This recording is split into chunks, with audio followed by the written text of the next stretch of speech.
So with our first topic today, in terms of games, what you consider a great game, what do you consider a terrible game? Now, our focus today will be talking about what makes a game terrible. Now, there have been a lot of games that have been published, that have been made. I'm sure some of you have already played some of the worst games, but in our case today, we'll be talking primarily in terms of the worst game ever. And this pertains to the NFL football simulation that is called Madden 2021. Now, it's a American football game which I used to play years back, and it was a very entertaining game that I really enjoy watching as well as playing the game itself. Now, in the years, in the several years past, I've stopped playing it because in terms of its innovation, of its gameplay, it's somewhat, marginal improvements, and it's not worth my time and my money to play the game. And it's reached to this point, which is the culmination of, players are already seeing for what it is. It's just a cash grab for the company, for the publisher here, for EA, and people are clamoring for the NFL to sever its ties, obviously, with EA, and to find a different publisher that can make a better game, which Madden was able to do years back. So what happened here? So if we were to take a closer look in terms of the game, what do we have here? Yeah. So in terms of the game, now obviously visuals, it's nothing too spectacular, but it's still a game, right? That people would enjoy to play.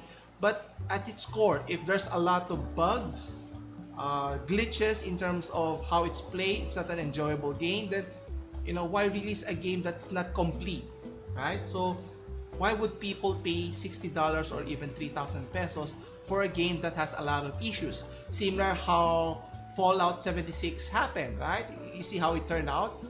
People were laughing at it, people are angry about it. It's one thing to make a divisive game like The Last of Us Part 2. It's another game that you release a game with the intention of making money out of it, but not providing a game that is of value to everyone, that everyone can enjoy and play, right? And not only that, in terms of the cosmetics, what do you call this? In terms of its cosmetics, it used to be that if you're going to play a player, you want to dress it up in terms of aesthetics, better, different colors, different outlook in terms of tattoos, sleeves here, arm sleeve, leg sleeve here, used to be free, or even a mouth guard. But in the case of EA, they're trying to capitalize of players, I would say gullibility, but in terms of enthusiasm of playing a simulation game. And guess what? They're the only one who's, producing this type of game, and NFL gave them the rights. Obviously, they paid them millions, even billions, to have that right. Now, obviously, do you just blame EA here, or should NFL be culpable here because it's their product that's being showcased here? If they provide a product that is not, of top quality, similar to the actual game, shouldn't they be able to dictate, we should sever our ties and look for a different publisher here altogether? But again, obviously NFL is happy with the money that is being raked in because they've already been paid this big sum of amount, so EA can just do whatever they want. Now obviously, years pass, players are okay with it, they still shell out the money, but now I think they've reached a point, a culmination, that it's too much to bear. And if you can see in terms of the Metacritic scores here, so let's take a closer here. So here, if you can see clearly, so for the Madden NFL game here, you can see that the critic users give them somewhat a so-so review of 63, right? Which is not that great, but not that bad. But look on the other side. Look at the user review.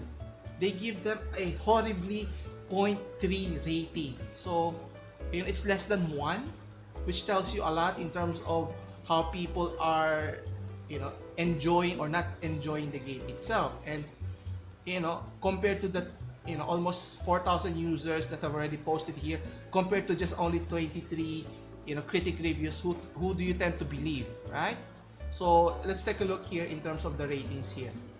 So obviously, someone gave them a perfect 10. So people love to hate on Madden. It is what the cool kids do. Thus, 885 people chosen to leave a negative review. Now, obviously, leaving a negative review has its pros and cons. But at the end of the day, if hundreds or even thousands of people are saying the contrary, maybe there's something to it that not just the gamers has to look at it, but the game publisher itself, right? I mean, they have to be responsible. But again, at the end of the day, EA or Electronics Arts is a company, a publicly listed company that is only answerable to the shareholder. And at the end of the day, if the company rakes in millions or billions of dollars, then the shareholders are happy, right? But what about the gamers, right? Or the people who actually buy their games? If no one buys their game, where are they going to generate the revenue? We're not even talking about the loot box manipulative schemes that they're talking about. We're just focusing on the game itself. So, EA has been in hot water for quite some time. From the Battlefront fiasco, and then the loot boxes that's happening right now with football, with basketball, with NBA, even now in Madden. So, that's for another day. But in terms of the loot boxes, when the government agencies in different countries has catch up and would consider loot boxes as a gambling mechanism scheme, then that's the only time that they would stop. But the game itself, it's flawed to the hilt in terms of actual gameplay, in terms of features. It used to be that when you play a game, it has several added features that you can try out. So it's not just the actual game that you can play, but you could try out different. I think they're featuring the yard wherein you can play 6-on-6, something like that. But again, it's not just the aesthetics, but it's the content, the content or the in-depthness of how in-depth is the game. So what can you gain out of it? More often than not, if I play a sports simulation, I like to try the franchise mode, being able to control a team, bring them to glory, something like that is one of the fantasy that obviously every individual would like to be able to do, right? So provide a better game, and I think people would pay even more as long as the game is solid, right?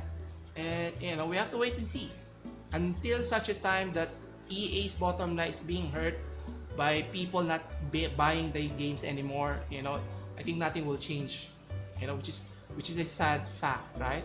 Think about it.